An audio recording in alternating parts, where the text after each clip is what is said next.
guys, welcome back to my channel. This is Bobcom speaking, and welcome to another one of our online battles. So this is the other battle I was telling you about in the previous video. I'm playing again with Gillette, whatever his name was, apologies. This time I went to play as Chaos, and saw an interesting video earlier from Heir of Carthage when he was using Sarthorael. So I'm going to try and test that out. So I'm using Sarthorael. I've got 6 units of Chaos Spawn for the Unbreakable trait, 4 units of Chosen with Halberds, the Chaos Sorcerer of Fire, so he can use the what's it called? Get there in the end. The Cascading Fire Cloak and the Flaming Sword of Ruin, and also an Exalted Hero. My ally is playing as the Empire, so it's basically exactly the same as before. Sunmaker, the Witcher, Empire Captain, Silver Bullets, Handgunners, Crossbowmen, Sigmar Swords, Halberds, Swordsmen,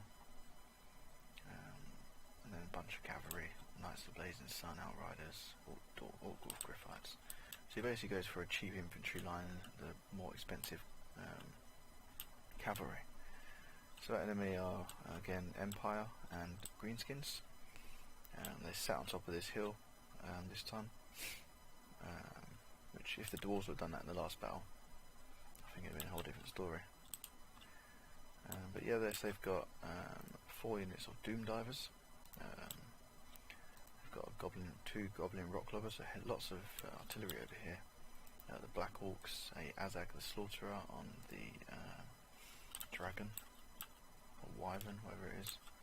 Not really sure. Night Goblins, lots of Night Goblins, Savage Orc Brigands, and a Rock Spider, and then some Trolls.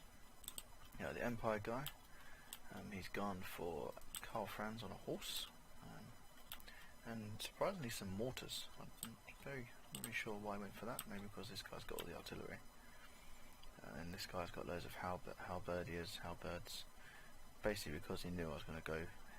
Probably knew I was going to have some large units, so it wasn't great for me because my plan is literally to charge in here and keep all these units in place whilst my Lord does his thing.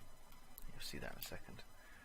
He's also got the Handgunners and the Empire Captain, some great swords, and then he's got the Demigriff and the Orc Griffites on the left flank. Very, very short battle, less than 6 minutes. So let's just go ahead and get this started and watch this go. So I said in the chat, I'm just going to basically charge up, close the distance as quickly as possible, and then if you can flank round and get into their sides and their back, that'll be perfect. So that's what we did.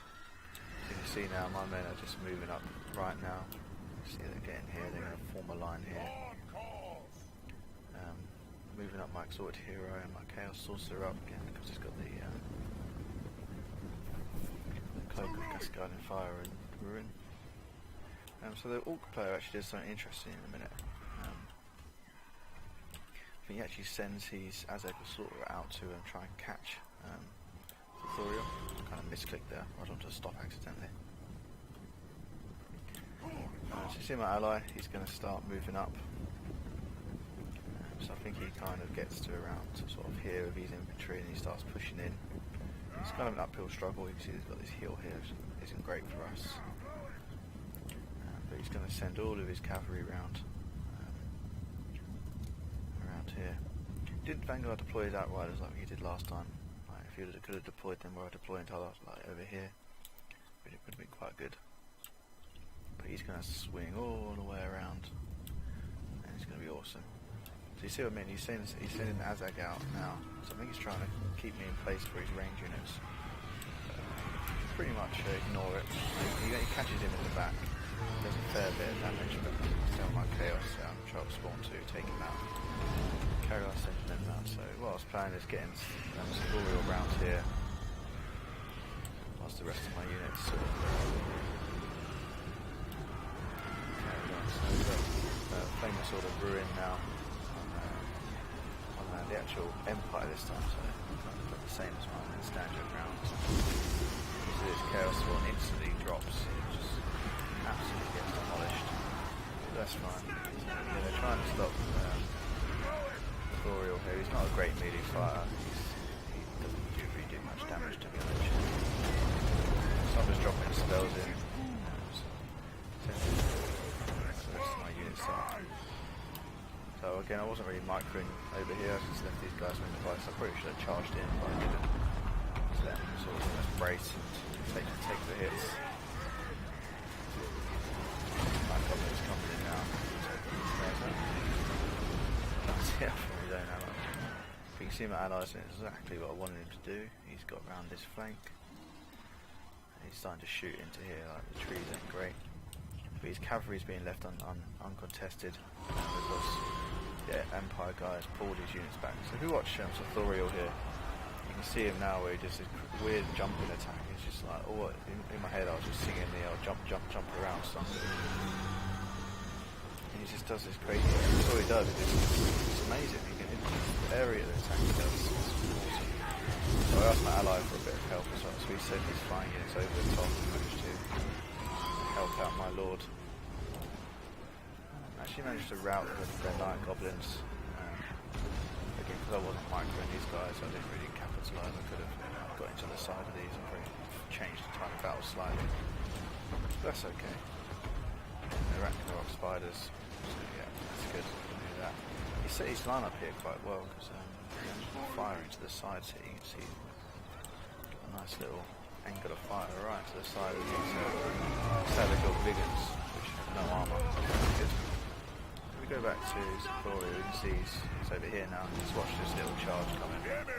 See this weird, this little flying attack, and it's just bang. Look at the AoE in it. Absolutely fantastic. I think Vega Rust dropped on those guys. Again, he comes in here and bang. Especially against like these flagellant units which aren't armoured. Now I'm sending him out again. It's like, okay, he's going. He just pulls through him. So these guys, bang, he's down.